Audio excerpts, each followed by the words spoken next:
Yo yo yo, salut les turfeuses, salut les turfeurs, bienvenue pour un nouveau pronostic de Benoît Requin. Ok, place au pronostic du quintet du dimanche 28 mai, direction Saint-Cloud pour le grand handicap de Saint-Cloud. Plat 1400 mètres, 17 partants, réunion 1, course 4, indice de confiance 1 sur 5. Petit retour sur les quintets du vendredi 26 et du samedi 27 mai. Du coup, vendredi, dans mon pronostic, je vous ai donné le tiercé dans l'ordre en 3 chevaux, le quartet dans l'ordre en 6 chevaux et le quintet des ordres en 6 chevaux. Et samedi, dans mon pronostic, je vous ai donné le quartet en 5 chevaux et lui aussi, il a fait plaisir. Pour les VIP, ce vendredi, on a 2 tickets quintés dans l'ordre qui sont passés. Ça fait plaisir. Ok, c'est parti, on commence le pronostic et on commence avec le numéro 1. Titanium, et on écoute l'entraîneur Alessandro Botti. Titanium est bien et a un bon numéro à la corde, je pense qu'il vaut ça. Il aime les terrains un peu plus souples, mais il faut faire avec. Le fait d'être raccourci n'est pas gênant, car il a de la vitesse. Eh bien, moi, ce numéro 1, je l'ai gardé, mais en bout de combinaison. Ce numéro 1, Hachi. On passe au numéro 2, Axe Davali. Ouais, c'est ça, Axe Davali. On n'aura pas les commentaires de l'entraîneur. En même temps, c'est le capitaine Yann Barbero, l'entraîneur. Et il a embarqué deux membres de son équipe, dont André Fabre et Sacha Smerzek. Donc il y a 4 chevaux sans commentaire aujourd'hui. Et oui, Captain Barbaro, amuse-toi bien. Ce numéro 2, du coup, il fait partie de mes préférés. Je l'ai gardé très haut en deuxième position. Ce numéro 2, Watashi no Nibame no Okiniri. On passe au numéro 3, l'Hollywood. Et on écoute Madame Corinne Barande-Barbe. L'Hollywood a un très mauvais numéro à la corde, puisque nous avons le 17 sur 17 partants. On ne peut pas faire pire. Elle est bien, elle ne peut pas courir que ce genre de gros handicap réservé aux chevaux ayant de grosses valeurs. Elle a très bien couru dernièrement. Maintenant, il va falloir composer avec un numéro en dehors dans les stalles. Bon, elle n'est pas contente de son numéro, Madame Corinne Barande-Barbe. Elle est vraiment pas contente. En tout cas, ce numéro 3, moi, je ne l'ai pas retenu. Ce numéro 3, Caqueux. Il est ouvert ce quintet, attention. On passe au numéro 4, Cleaver Candy. On n'aura pas les commentaires de l'entraîneur. C'est Sacha Smerzek qui est parti donc pêcher avec Captain Yann Barbaro et André Fabre. Amusez-vous bien. Ce numéro 4, du coup, lui, je l'ai retenu. Je l'ai mis exactement à la 6e position. Ce numéro 4, Dokei. On enchaîne avec le numéro 5, Deep Hop, et on écoute Gianluca Bietolini. Deep Hop n'a pas beaucoup de choix dans les engagements et après sa dernière sortie, on a attendu cette course. Cela lui a permis de reprendre de la fraîcheur et j'ai trouvé son dernier travail très satisfaisant. Maintenant, il doit porter du poids et affronte des adversaires de qualité. Néanmoins, bien que n'ayant que très peu de références sur le gazon, j'en escompte une bonne performance. Eh bien, ce numéro 5, moi je ne l'ai pas retenu, par contre c'est lui le chef et le capitaine de ma petite liste des possibles casseurs de tickets repérés, attention à lui. Ce numéro 5, Kiken. On passe au numéro 6, Hollyhock, et on écoute Marcus Nige.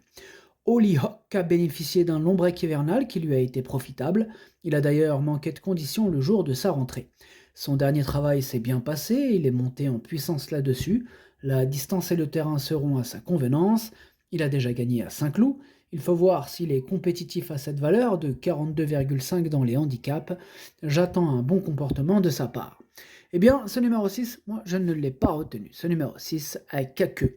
On enchaîne avec le numéro 7, Antaris, et on écoute Andreas Suborix. Antaris est en bonne forme, il va s'élancer de la stalle 9, ce qui n'est pas trop mal. J'espère que le terrain ne sera pas trop rapide et qu'il pourra avoir une course régulière. Si tout va bien, il a le droit de terminer dans la combinaison gagnante du quintet. Eh bien, ce numéro 7, il me plaît bien, moi je l'ai gardé à la 5e position. Ce numéro 7, Doi. On passe au numéro 8, Amedras, et on écoute Christophe Escuder.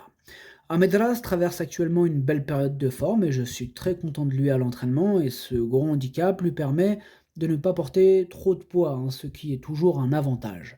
Certes, le lot est de taille, mais je le crois capable en 42 de valeur de jouer les premiers rôles. Sachez qu'une piste très souple serait un atout supplémentaire. Eh bien, ce numéro 8, c'est lui mon gros regret, c'est mon cheval de complément en cas de non portant attention possible cassage en vue. Ce numéro 8, Kokai, pardon. On enchaîne avec le numéro 9, Simply Striking, et on écoute Maurizio Delcher Sanchez. Simply Striking n'a pas couru dernièrement à cause du terrain pénible, il aura cette fois son terrain. Par contre, il va y avoir beaucoup de partants, il faudra compter sur un bon numéro à la corde. Il est en forme et retrouve un jockey avec lequel il s'est déjà imposé. Tous les feux sont au vert, mais il faudra avoir un peu de chance durant le parcours et bénéficier d'un bon numéro dans les stalles surtout. Eh bien, ce numéro 9, je l'ai gardé mais en bout de combinaison. Ce numéro 9, Nana I. On passe au numéro 10, Ozan, et on écoute Georges Doleuze. Ozan aime dominer et pourrait prendre le train à son compte avec ce bon numéro dans les stalles. Il a repris de la fraîcheur et sera avantagé par le bon terrain.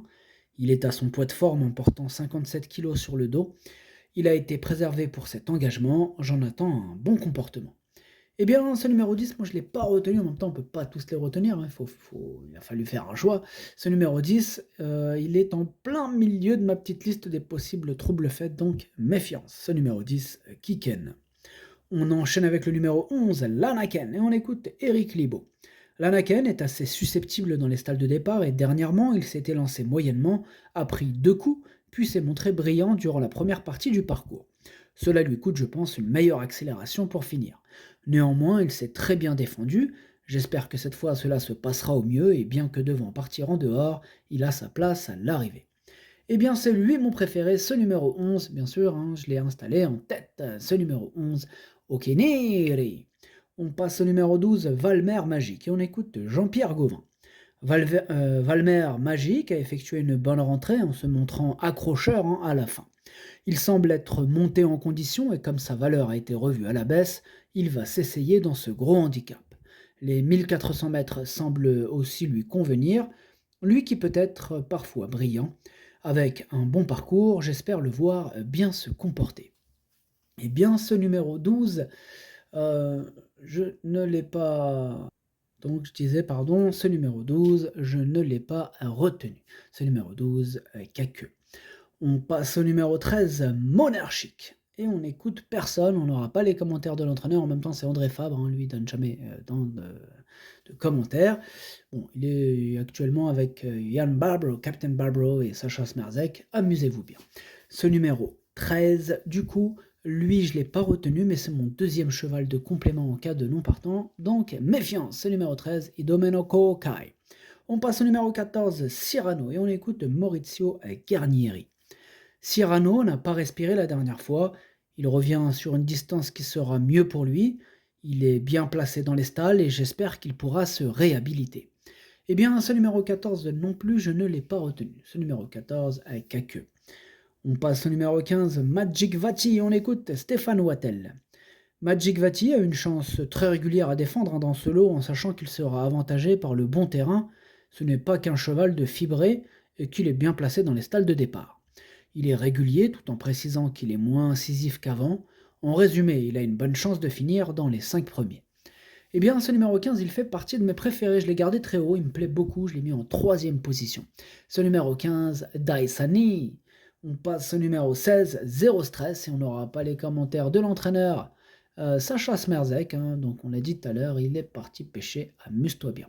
Ce numéro 16, par contre, il me plaît beaucoup lui aussi. Je l'ai gardé assez haut en 4e position. Ce numéro 16, Yo Me. Et on termine avec le numéro 17, French Comté, et on écoute Erika Madère. French Comté est dans un bel état physique, c'est un cheval assez froid durant le parcours, mais qui sait finir ses courses. Malheureusement, comme souvent avec mes pensionnaires, il n'a pas un bon numéro à la corde. Eh bien, ce numéro 17, moi je ne l'ai pas retenu, par contre, il est quand même à l'arrière de ma petite liste des possibles troubles faits, donc méfiance. Ce numéro 17, Kiken. Le pronostic, ça donne 11, 2, 15, 16, 7, 4, 9, As. Merci d'avoir suivi cette vidéo. N'hésitez pas à mettre un pouce bleu si la vidéo vous a plu. Pour accéder à tous mes tickets pour la course du Quintet, rendez-vous directement en description de la vidéo. À jouer avec modération. Bonne chance. Chopez-le-moi. Ciao.